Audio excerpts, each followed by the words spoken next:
कमजोर भले आपको शरीर से लग रहा है, लेकिन इच्छा शक्ति उससे डबल मजबूत होकर निकले हैं। आप समझिए कि 5 साल के दरमियान में किसी के घर में प्रशासन कोई तरह का दिक्कत नहीं हुआ। धर्मजीत सिंह उसके साथ खड़ा रहा। आप ये जानते होंगे दादा का नाम एक उपनाम भी है, संकट मोचन। 30 नवंबर 2020 एसीसी में कांड होता है, मजदूरों के ऊपर एफआईआर होता है और मजदूरों के लिए जो लड़ते हैं उनका नाम है धर्मजीत सिंह।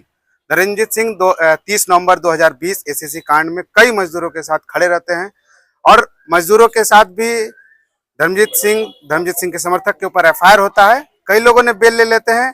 धर्मजीत सिंह कुछ दिन पहले शायद फरवरी या मार्च के समय सरेंडर करते हैं माननीय न्यायालय के सामने और कुछ ही दिन पहले उनको रिहा भी किया जाता है। हमारे साथ अभी धर्मजीत सिंह जी है, अलगडिया मंदिर आते हैं, पूजा वगैरह करते हैं। हालांकि पुराना रिश्ता है अलगडिया से। काफी दुबला गए हैं, जेल से आए हैं, तो आपके समर्थक तो बहुत खुश ज्यादा है। जे मजदूरों के लिए लड़ने गए थे एसीसी में, आज वो मजदूर नहीं दिख पा रहे हैं। देखिए, ऐसी बात नहीं। सबसे पहले आज हम लोग जहाँ पर हैं अलगडिया बाबा, आप समझ रहे हैं कि पूरे झारखंड में विख्यात है। झारखंड नहीं, पूरे देश से भी लोग यहाँ पर आते हैं और हम लोग अलगडिया बाबा को मानते हैं और निश्चित तौर पर हम लोग को न्यायालय से हम लोग को बेल मिला है। और देखिए, हम लोग का जो काम है, भारतीय जनता पार्टी निश्चित तौर पर यहाँ के स्थानीय लोगों के साथ हमेशा खड़ी रहती है, चाहे वो उसके कोई भी अधिकार की बात हो। और हम लोगों ने भी वही किया। लगभग 5 साल पहले की ये घटना है। लोग मांग क्या रहते हैं? स्थानीय लोग रोजगार की मांग कर रहे थे। उनका सारा चीज यही, जमीन चला गया, सब कुछ चला गया, उनको नियोजन मिला ना रोजगार मिला। यही तो एक डिमांड था और डिमांड हम लोगों ने रखा वहां पर और रखने के बाद वार्ता भी लगभग हो गई थी। उसके बाद एक षड्यंत्र के तहत एसीसी प्रबंधक और कुछ राजनीतिक विरोधी द्वारा हमारे और हमारे लोगों पर केस कराया गया, मजदूरों पर केस कराया गया।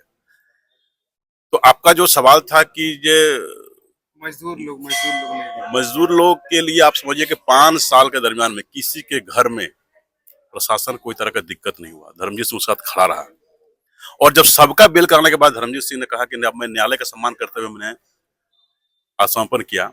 और निश्चित तौर पर हम लोग एक सामाजिक कार्यकर्ता हैं और सामाजिक कार्यकर्ता होने भारतीय जनता पार्टी के सदस्य भी हैं। तो ऐसी लड़ाई से धर्मजीत सिंह और धर्मजीत सिंह के लोग डरने वाले नहीं है। रहा बात, आपने कहा कि कमजोर हो गए हैं, तो कमजोर भले आपको शरीर से लग रहा है, लेकिन इच्छा शक्ति उससे डबल मजबूत होकर निकले हैं। लोग बता रहे दुबला स्थान नहीं, ठीक है, वो अलग विषय, वो फिट है, वो दुबलापन नहीं होगा। हम लोग फिट किए अपने आप को, क्योंकि दौड़ना है, दौड़ना, चलना नहीं है, दौड़ना है। और यहाँ के लोगों के साथ जब तक सांस रहेगा, जब तक खून रहेगा, तब तक यहाँ के लोगों के लिए लड़ते रहेंगे। कोई कंप्रोमाइज नहीं। वो लोग सोचते हैं कि झूठा मुकदमा दर्ज करा के डर जाएगा। आप अभी षड्यंत्र का बात कर रहे थे, षड्यंत्र में कौन फंसाए थे आपको? तो जांच के विषय षड्यंत्र पता कीजिए आप। मैं किसी का नाम लेना नहीं चाहता, लेकिन आप पता कीजिए कि इसके पीछे कौन है। कैसे लोग नाम जान गए कि सबका? धर्मजीत सिंह का नाम जान गया, कोई बात नहीं, बाकी लोग का नाम कैसे जान गया? जिसको घर में आदमी अच्छा से नहीं पहचानता है, उसका नाम डाल दिया गया। आपके 20-25 समर्थक भी थे, उनका भी नाम, कई लोगों का नाम, 65 लोगों के नामजद बनाया गया और आज वर्कर लोग मतलब उसको निकाल भी दिया गया। 20-25 मजदूर को तो आज भी नौकरी नहीं मिला। इस मजदूर को हम ही ने लगाया था वहां पर और उसको निकाल दिया गया। आज भी नौकरी नहीं मिला। कई दरवाजे नेताओं के पास गए होंगे। हम किसी नेता का नाम लेना नहीं चाहते हैं।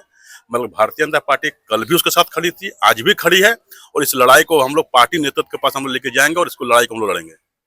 इस मजदूर के साथ धर्मजीत सिंह पार्टी खड़ा है उनके साथ? मैंने कहा 20 मजदूर की बात नहीं, मैं सिंदरी की एक लोगों के साथ खड़ा हूँ। जहां जिसका जो ऐसी होगा मजदूर के साथ तो मैं खड़ा ही हुआ ही हूँ। और मैंने एक ही लाइन में कर दिया ना कि जब तक सांस रहेगा मैं लड़ता रहूंगा। एसीसी प्रबंधन ये नहीं समझे कि मुकदमा दर्ज करा देने से धर्मजीत सिंह लोग डरने वाले हैं। कई कंपनियां हैं सिंदरी में, बलियापुर में, गोविंदपुर, बरवड्डा में, वहाँ लोगों को रोजगार नहीं मिल पाता है। आप अगर एसीसी के साथ मजदूरों के साथ खड़े थे तो आपको हर में भी मजदूरों के साथ खड़ा रहना चाहिए।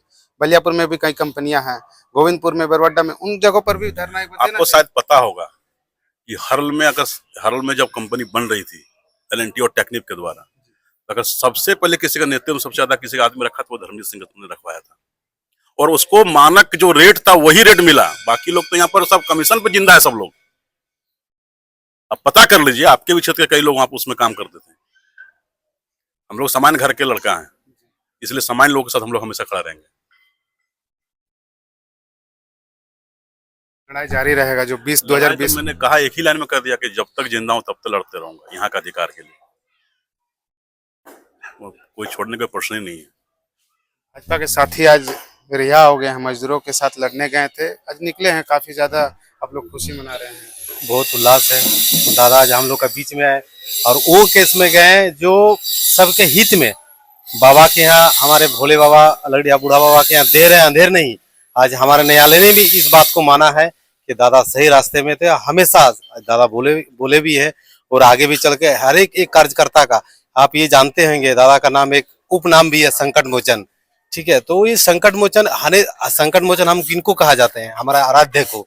तो दादा का उपनाम संकट मोचन है। सिंदरी का विधानसभा का आसपास के जहाँ जो भी सदस्य कुछ भी प्रकार का या कार्यकर्ता हो या हो रहे, दादा हमेशा उनके साथ में, चाहे दिन हो रात हो, दादा का दरवाजा हमेशा 24 घंटा दादा सबके लिए खड़े हैं, हम लोग के लिए। तो ये थे धर्मजीत सिंह जी, इनके बातों को सुने, उनके समर्थक कर रहे हैं, ये इनको संकट मोचन के नाम से कहा जाता है। मजदूरों की लड़ाई के लिए जेल गए थे, रिहा हुए। समर्थक खुशी है, जगह जगह पे पूजा वगैरह किया जा रहा है। अलगडिया आए थे, बहुत पुराना रिश्ता है इन आसपास के इलाकों से।